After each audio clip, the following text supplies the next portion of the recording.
Welcome back to the Not Yet Adults podcast. This is, of course, the podcast starring myself, Eric Zayas, and my partner in crime, Collin Geffrey, as we figure out how to navigate life post-graduation, figure out what it means to be an adult in this crazy, messed up world. Side note, we should do a spin-off podcast called Partners in Crime, where we go do illegal things and then talk about them afterwards. That's a great idea. That's definitely not self-incriminating. No, we can use aliases.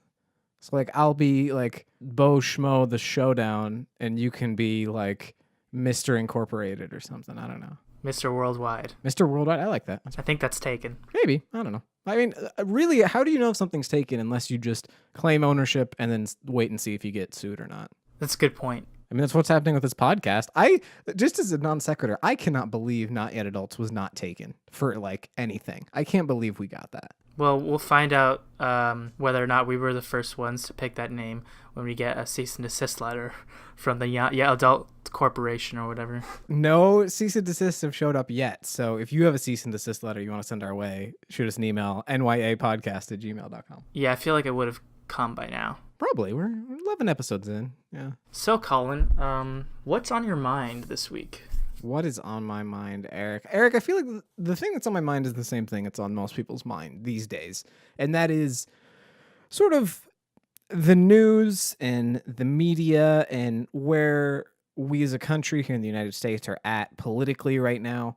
And I don't necessarily want to talk about our political leanings or our own opinions because I feel like that is kind of the quickest way to divide people. But I just kind of want to talk about how we feel about news, how we consume it, how we used to consume it, how the people around us react to stuff. Sort of everything in that vein, I guess. Kind of like how consumption of news over the years has changed, and like particularly based on the current political climate and so forth. Yeah, I mean, we're really, and obviously we're both young, so like we don't have that much experience to draw on, but I do feel like we're in an unprecedented time in terms of news coverage of how people are interpreting their information and how much pressure is on them to interpret, multiple sources to try and figure out which truth is the real truth, because you can never trust anyone these days. And, here we are at a very impressionable age and stage in our lives, just trying to figure out which way is up. Oh, yeah. It's interesting to live in a time where we already get a really strong sense that this is unprecedented, because I feel like historically, like, people who've experienced or who have taken part in historical moments in histories don't really know how impactful and how crazy it is, based on how it's never happened while you're experiencing it. Sure. Until like years later, when their kids are like asking them questions about like, yeah, you were alive when so and so happened. Like, what was it like? How did you realize like it was such a big thing? And they're like, no, it was just like another day. Whereas we're like, oh yeah, this is strange. This is weird. This has never happened before, and I'm scared, and I need someone to hold me. We feel those feelings now while we're living it. Well, and I think you hit the nail right on the head, which is when you're living it day to day, you get so caught up in the minutia and the nitty gritty and everything else that comes from day to day life that you don't necessarily understand the size or the spectacle of what's going on around you. And it's only in hindsight that you can look back and be like, how freaking crazy is it that the president's being investigated for, X, Y, and Z, whatever. And it's really easy to lose sight of that day by day. But I do think, 20 years from now, we are going to look back on this time as a just historical moment of just how crazy everything that's going on is. Absolutely. So, Collin, when it comes to like news and like keeping informed, how do you like keep informed, or what's that experience like to you? Just in terms of like where I get my news or that sort of thing? Exactly. And how do you feel about like the news and like the methods with which we consume it? I mean, it's really tough. Because as I said before, there is this buzz phrase that's been going around sort of mysteriously over the last couple of years, and that is fake news. And that is this underlying philosophy or movement or whatever you want to call it, that no matter where you're getting your information, no matter what you're listening to, there is a healthy level of skepticism that you should keep. Because at the end of the day, no matter where you're getting your news, it is written, recorded, and performed by people who have their own agendas and bias. And it doesn't matter if you lean left or right, or you're in the middle, or anywhere in between. Doesn't matter. You need to understand the possibility that the people who are giving you your news have an agenda. And they may not even consciously have that agenda, but they, as people, are biased. And that bias shows in their work, whether they want it to or not. And so I feel like there's all this pressure on us as consumers and as American citizens, though I think this applies to, anyone in the world, that we need to consume as much news as possible. We need to be like a sponge, and we need to get a little bit from the left and a little bit from the right, and some from independents and some from our friends and some from local, and just kind of absorb all of this to be quote unquote informed. And that is our sort of, it's the burden we bear as informed citizens, is to try and learn as much as we can. And that's so frustrating because it is so freaking time consuming. And I don't know, short of making that your life's mission, or short of making that your career, I just don't know how you do that. Of spend all your time, cross-referencing all of these sources and stories and firsthand accounts and all of these things to try and figure out what the real truth is. I just don't know how you do that. Well, speaking to the bias in the news, that's always existed. Because ever since news, since it's a human creation, there's bound to be opinions that leak into the journalistic ethics. I think that the philosophy of fake news and how that seems so prevalent in society is just the result of the oversaturation of news outlets, because traditional news in the past has just been newspapers or radio and television, which come from sources of people who go to school for journalism and have a certain air of credibility. But since it's the information age and the internet age, and there's a new movement of infotainment, where people report on things but in an entertaining way, by younger people who maybe haven't gone to school for journalism, or maybe don't have that sort of credibility that older traditional news sources have, but will get more views. Well, and how crazy is it that any 14-year-old in the United States can take out their iPhone and film something and put it up on Twitter with no, I don't want to say no accountability, but with no thoughts of what's going to happen or why they're doing this, of just, oh, this is going to get viewed. And maybe it's a fight, maybe it's a car crash, maybe it's collusion, whatever it may be. Obviously, 14-year-olds probably not going to get video evidence of collusion. But what I'm trying to say is, anyone can put up anything now. And you don't necessarily have to go to these giant flagpole networks that we've been going to for years, when literally anyone can just put something up now. Absolutely. And that could possibly go viral and be more thoroughly viewed than anything written by someone like the Washington Post or something that's been edited and analyzed, and the evidence of which has been double checked. That goes into citizen journalism and infotainment, and how anyone with a phone can feel like a journalist, and because there's an oversaturation of all these different sources of news that are more entertainmentally focused and less journalistic ethics focused. There's a real issue with where you get your news from, and not so much, I don't think necessarily that all these infotainment sources are fake news. I just think they're not necessarily as thorough with their research as more traditional news sources that play it a little bit straighter, and as a result are a little bit more bland and uninteresting. Well, and when you have, like I said, 14-year-olds with iPhones, or like you mentioned, kind of infotainment sort of news, there's not necessarily those journalistic ethics at place. They're kind of just saying, I'm not saying they're lying, but they are saying the version of the truth that is going to get them the most hits and the most activity online.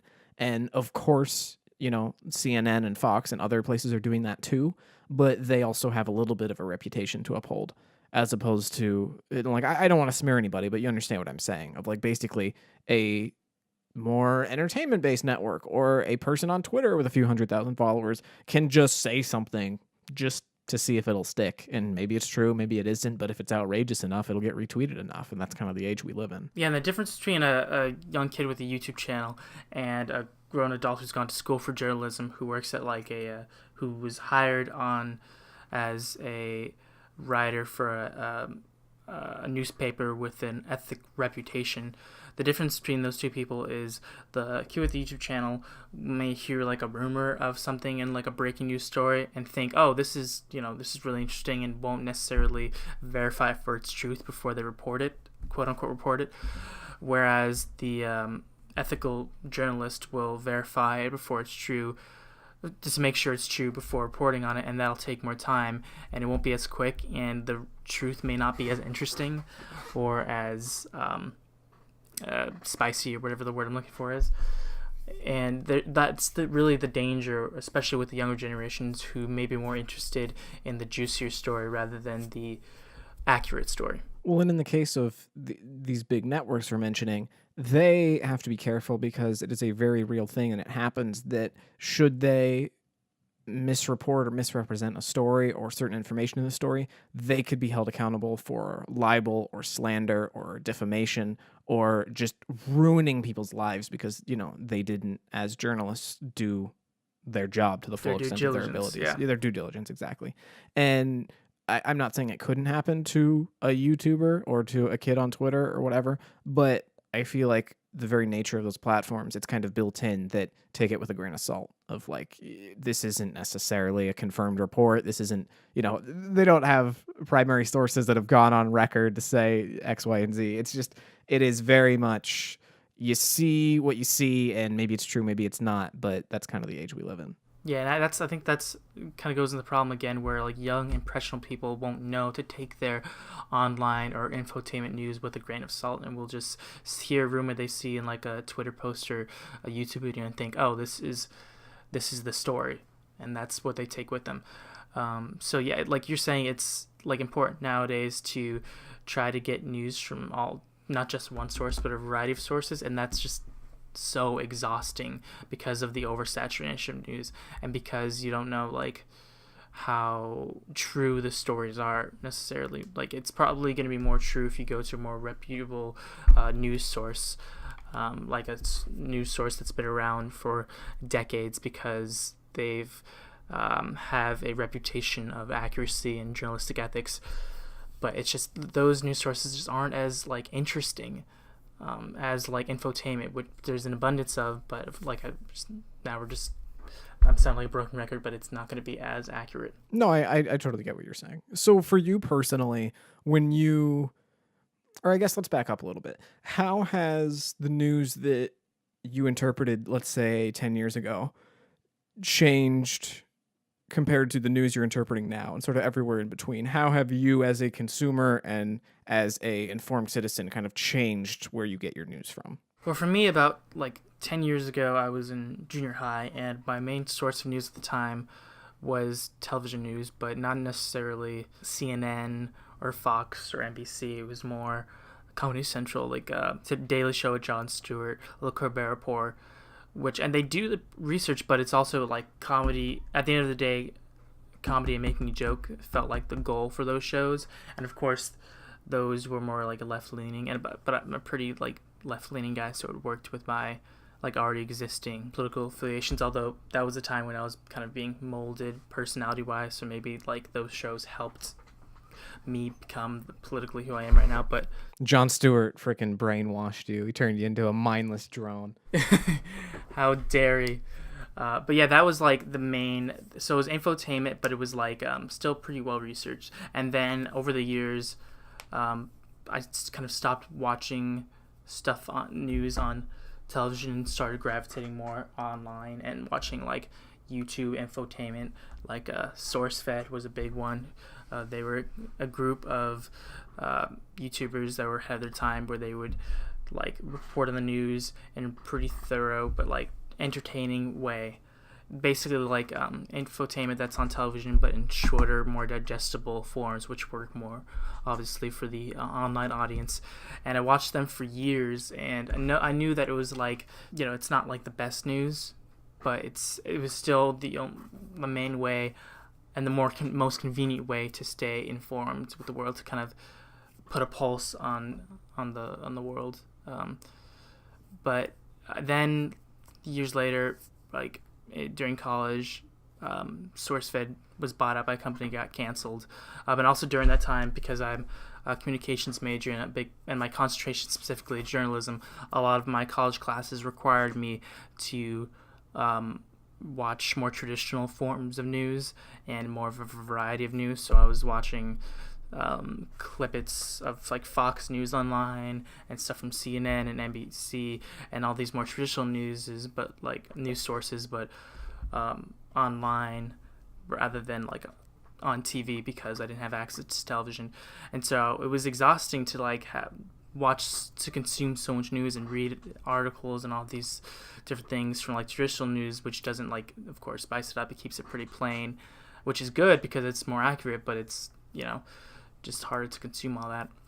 But that was where I got like what I felt was most of my accurate news during the years. And now that I've graduated college, I've kind of gone back to online sources. Well, and that was my next question is, you mentioned like being a communications major, you kind of had this pressure from your instructors and your peers to sort of check out CNN, check out Fox, NBC, check out these, the tentpole places in news. Has any of that stuck since graduating, or have you pretty much gone back to getting most of your news just online? Well, I've learned from that, for my college classes, sometimes watching the news was like just a participation grade, and sometimes it was actually like a more direct grade, where where we take like a quiz on the most current news, and if I hadn't read the most current news, I wouldn't be able to answer the questions. So definitely it was a pressure, not just a general pressure where I should be staying informed, but more of a pressure for like a grade. Although it was never like those assignments were never the make it and break it kind of assignments. It was just like, important to like keep up with the news to do well on those assignments. But what I've learned from those classes is if you hear a news story, it's not enough to just see a headline on Reddit or on Facebook and say like, oh, that is truth. You have to look up that story through Google and like at least read about it from like 3 different sources and get to make sure that that is the most accurate story and that there's no embellishment. And it's hard work, but it's the best way to get. And just to be clear, like we're not pretending we're up on our high horse. Like, we are all guilty of having the Twitter headline version of the news or the Facebook 100%. Post version of the news where you read the headline, okay, I understand what happened, and you move on.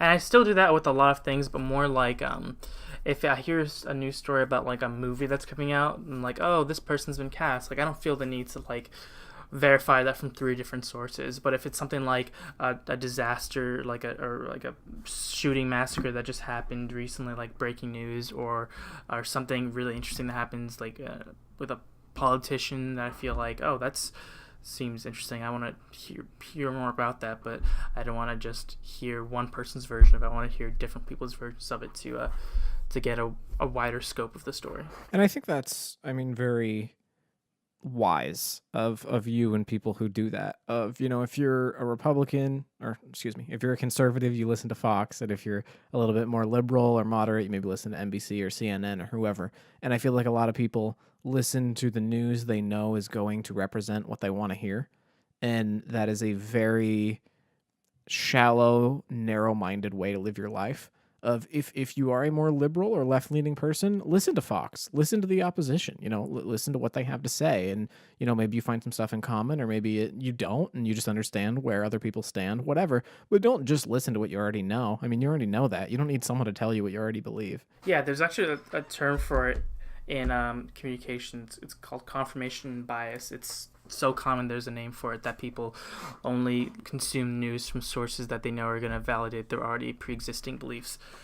And that's just part of like being human. We want to hear, like, if we're listening to something, we want the opinions of people we're hearing it from to like agree with us, because I guess we just feel like we're a part of something, or I don't know. Well, and we want to be validated. I think we want to know that what we're thinking and what we're feeling is not that crazy. It's quote unquote in the norm, and there are other people like you who feel that, and there's value in that. But it comes, it only lasts to the point that you're not just hearing that. if that's all you're hearing and that's all you're exposing yourself to, that's a really dangerous precedent to set. So, Colin, what about you? How has your methods of viewing the news changed over the years from like now since 10 years ago, approximately? I feel like ours was pretty similar, with the exception of I was not a communications major, and so I never got to the point where I was, comparing stories left and right from a bunch of different sources and trying to, triangulate between the three what the real story was. Back in middle school for me as well, it was a lot of Jimmy Fallon. It was a lot of SNL, stuff like that. Where again, it's kind of the Cliff Notes version of the news. You get maybe one or two sentences about a thing that happened in the world, followed by a punchline, and so it's sort of you're getting just a little bit of what it is. And later on, it was Colbert, and obviously he's on the Late Show now. And I feel like Colbert's somewhere in between, where like Colbert still does the traditional monologue and he still makes jokes and stuff like that, but I feel like he does a little bit more of a deep dive into the news compared to, say, Jimmy Fallon or Jay Leno. And then you have people still in comedy and entertainment, but that are really deep diving in. Like John Oliver will do like a 25-minute monologue, and like, yeah, it's funny On one story. but yeah, exactly. It's on one story. It's just about the news, and you're entertained. But like, he gets deep on some stuff, and he has, I'm sure, a full team of researchers that are always looking into stuff. And for me, I never could quite get that far onto the spectrum, just because I like the spectacle of a show. I appreciate every bit as much as the monologue in Colbert or Fallon. I like the game and the musical performance and the interviews and stuff like that. And so it was hard for me to get quite so far as to watch, John Oliver or Daily Show or anything like that. As I've gotten older, I, like you, transitioned to online. I'm definitely guilty of getting a lot of my news from Twitter. Never Facebook. I've never been a huge Facebook person. I'm on there, but that's definitely not where I personally get news from. You mentioned SourceFed, which is, SourceFed's awesome. I didn't admittedly care that much about SourceFed till towards the end of, just before they got canceled.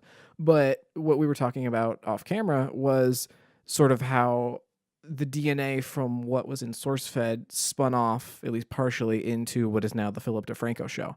And sort of a lot of the people went over to do the Phil DeFranco show, and how Phil does his news now and does it in a way that's very friendly for YouTube, but also very, very informational. It's a 12 to 20 minute show every weekday that covers, 3 to 5 stories, that is very well researched, very well thought out. And in my opinion, that is probably one of the least biased ways that I interpret my news, because he does his best to, represent both sides of the story. And when he's going to say something biased, he almost always comes out right and says, hey, I can't be objective about this because of X, Y, and Z. So I would encourage you to go look up your own stuff. He's very, in my opinion, transparent about the fact that he is a human being. And at the end of the day, even if he has a team of people writing this and researching behind him, that he can only make this so objective. And you need to keep that in mind when you're listening to the news. So that's where I get most of my news these days. Occasionally, I'll flip on CNN and watch for a little bit. I have a hard time flipping on Fox personally, not because I don't understand conservative ideas, but just because I feel like the way news is represented on there right now, it can get very frustrating very quickly. But yeah, I'm online mostly. Philip DeFranco, I watch him a lot. I'll read articles online through Twitter, and I'll go to CNN sometimes, and television even less. But I'd say online is where I get most of my news these days. I think that's where like most people get their news, whether it's like the articles they read from the news websites from like CNN or Fox or NBC, or even like BBC News or Washington Post, etc. Or just like, YouTube videos and stuff, like saying like online news is you're casting such a wide net, that there's kind of like, there's great like well researched stuff there, and there's also, like we've said earlier in this, 14-year-old with a phone who wants to be a journalist on YouTube. Well, and it's hard too, because we, especially our generation, have contributed to making a online landscape where that kind of thing can succeed. Where sensationalized media is what succeeds. And it's frustrating, but at the same time, like, have you ever tried to sit down and watch C-SPAN? Of like, it's God, so no. freaking boring, because there is just no flash, there is no pomp and circumstance or presentation. It is just raw, unfiltered news, and 9 out of 10 times that is not very interesting. And so I feel like we are partially at fault for, contributing to a society where the biggest headline and the most retweeted thing gets the most attention. Yeah, there's the infotainment, which is like the you said kind of this off camera, the junk food of news, where it's really good, but it's not best for you. There's not a lot of like nutritional value, or rather informational value to that. Where something like C-SPAN or something more traditional bland news will be like a salad. It's good for you, but it is not fun to eat. Yeah. Yeah, it's not delicious at all, but you get what you need from it. So, Eric, admittedly, we're running a little long in the tooth here, and we did have one more thing we wanted to cover, so it's going to be a little bit of an awkward transition. But I know we wanted to talk about our personal experience with this last election and sort of how that whole thing came to be. You and I were both students at Pacific Lutheran when that happened, and I know both of us sort of have stories about that night from our perspective and what it was like. Do you want to sort of talk about yours a little bit, and then I can get into mine? Yeah, mine's pretty interesting because election night was the same night I was doing a job shadow at Como News Station in Seattle with our buddy Josh, who we've worked with for Late Night at PLU and various other projects I've worked with him. I went with him and another student from PLU, I can't remember her name, but the three of us drove a van shuttle rather, from PLU to Seattle, and we were in the news station watching basically chaos unfold. Like, you know how like the election night, it starts on the East Coast because it's based on like time zones,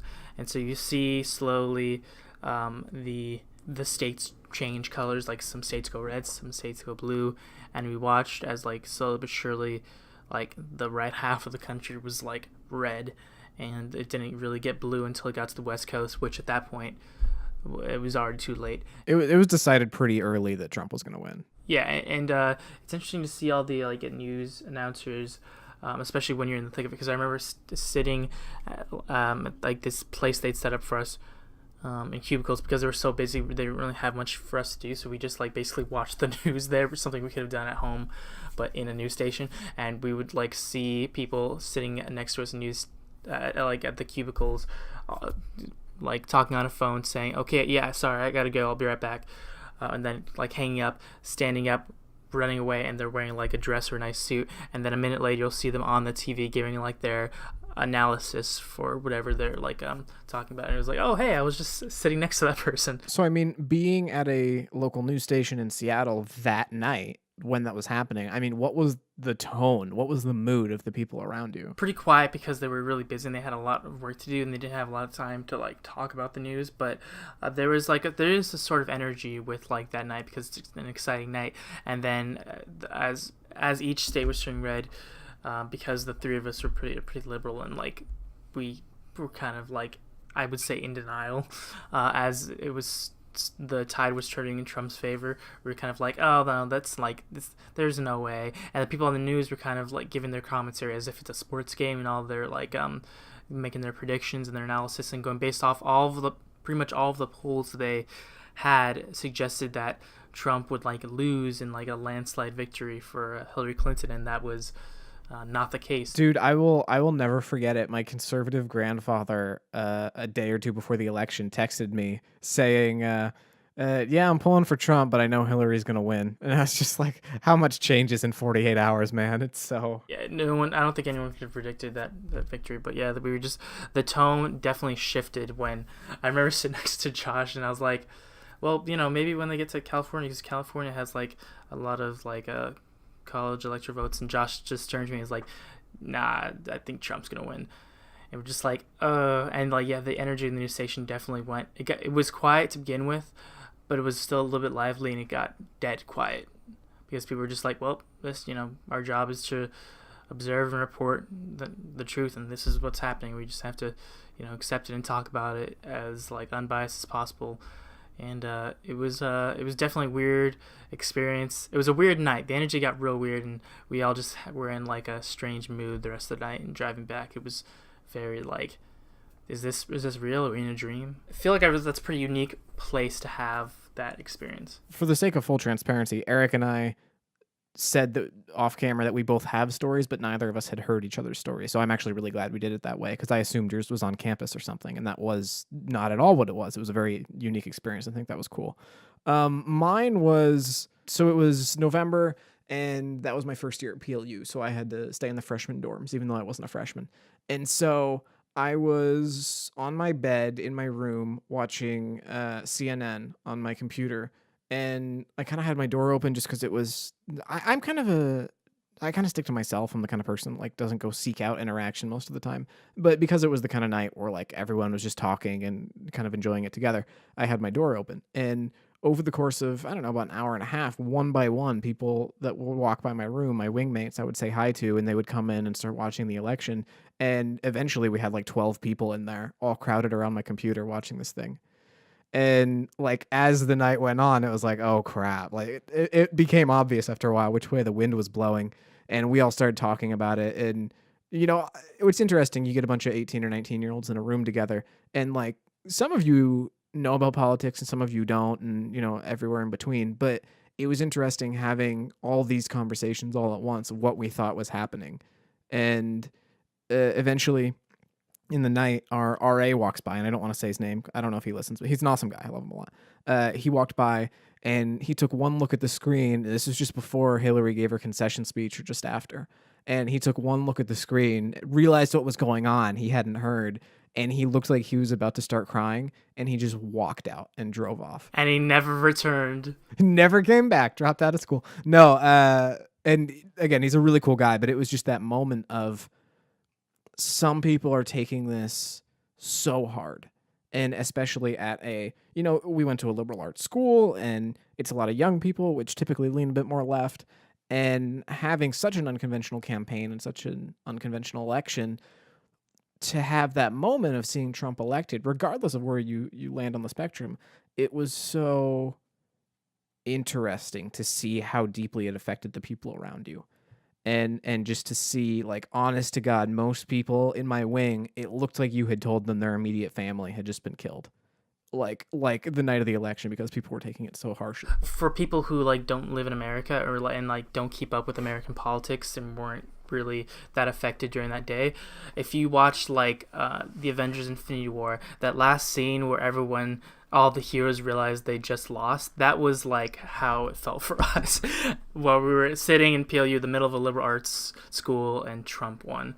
It was just like, oh God. Humble brag, like I consider myself to be fairly level-headed about most things. I typically don't get too emotional, especially when I feel like it's not the time or place. So I was kind of I don't know if skeptic's the right word, but basically I was kind of the guy being like, well, the president can't do anything. We don't know how bad this is yet. Let's just wait and see what happens. I was not a Trump supporter by any stretch of the imagination, but I was not the guy who was like, we're doomed, it's over. And so I feel like I was a little bit more tempered than some of the people in the room. But even me, who's kind of, somewhere in between the left and the right, I don't totally subscribe to either philosophy. It was just hard to see the people around me being that devastated by something like that. It was just, I mean, like you said, it was like the Infinity War ending. It was just like we were all, that was it. That was just it. It was over. And regardless of where you fell, it just felt like everyone around you had lost the fight, lost the energy, lost just everything. It sucked. It's crazy. And then when I got back to campus, and I'm sure since you were on campus, you saw this, there were a crowd of people who gathered in Red Square and started chanting. And that we heard the chants as we were approaching the campus coming back from Seattle. And it was like, I couldn't handle it. Like Josh, because he's like such a champ and he like is the kind of person that runs into the fire because he's like he's a better like journalist than I am. I don't think I'll even be a journalist, but he grabbed his camera and goes straight to Red Square, and I kind of just go the opposite way because I was just going to I was trying to get away from the noise, and he was running towards it because that was the most like news or the most like interesting thing that had happened. That was happening at that moment. This is going to get really inside baseball real quick, so I'll try not to spend too long on this. But just for folks who are at PLU, the protest or the chanting, that was in Red Square, right? Yes, exactly. Center of campus. So I was in Steuin, which is a little bit of a ways from Red Square. and I had, I think, headphones on by the time the chanting was happening with my window closed, and I couldn't focus on freaking anything because the chanting was so loud from Red Square to Stewin. And so yeah, and so I was just like, I figured out pretty quickly what was going on, and I have no problem with the protesting, especially that protest. I'm all for it, but as someone who gets headaches and is pretty affected when there's a lot of loud noise, I don't do well with that.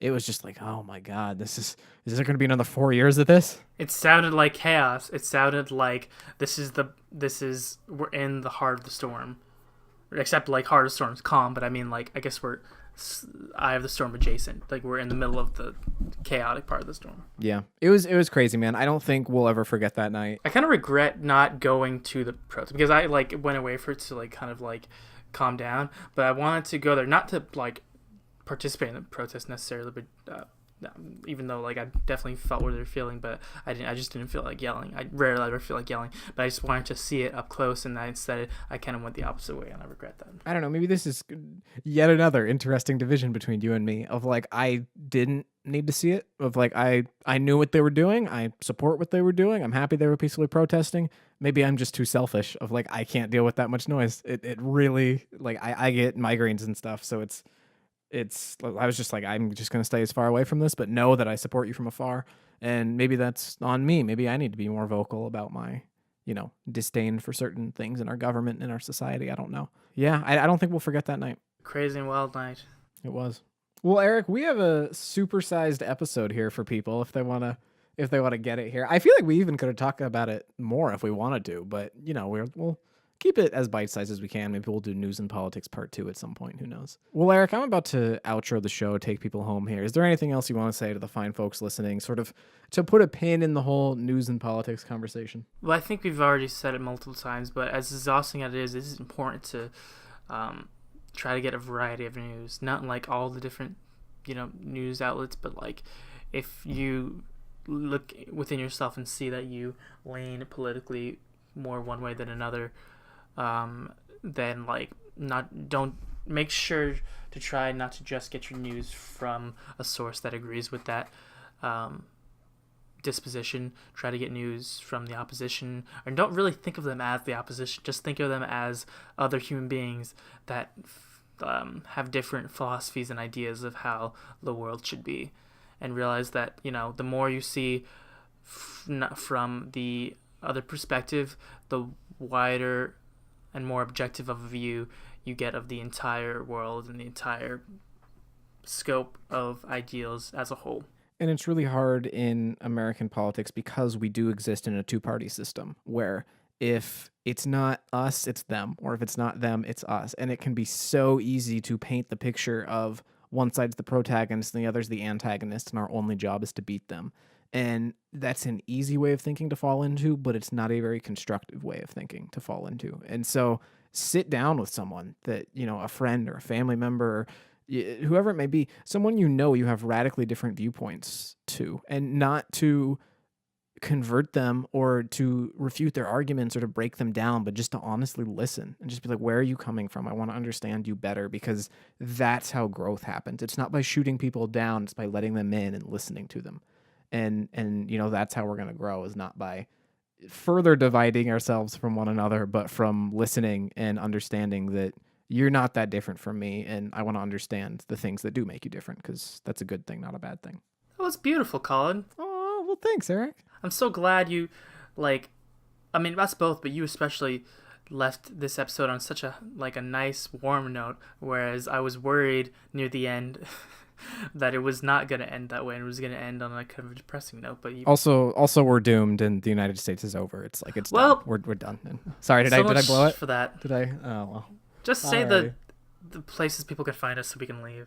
Fine, Eric. God. I'm done with you. Gee whiz. This is the final episode. Episode 11 is the finale of Not Yet Adults. Well, folks, thank you so much for joining us for this supersized episode of Not Yet Adults. Remember, you can find us all across the interwebs, Twitter, Instagram, and Facebook at Not Yet Adults in all three. We're also on Reddit at the subreddit r/Not Yet Adults. You can get the podcast every Monday and Friday on YouTube, SoundCloud, Apple Podcasts, Google Podcasts, Stitcher, and other podcast services.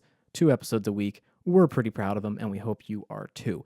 If you can take a few seconds out of your day to rate us on iTunes or Apple Podcasts, whichever you use, it would really mean the world to us, especially because that helps more people listen to this podcast. We'll be back this Friday at 9 a.m. Pacific time talking about something new and figuring things out as we do. Until then, we love you all, and this has been Not Yet Adults. Goodbye.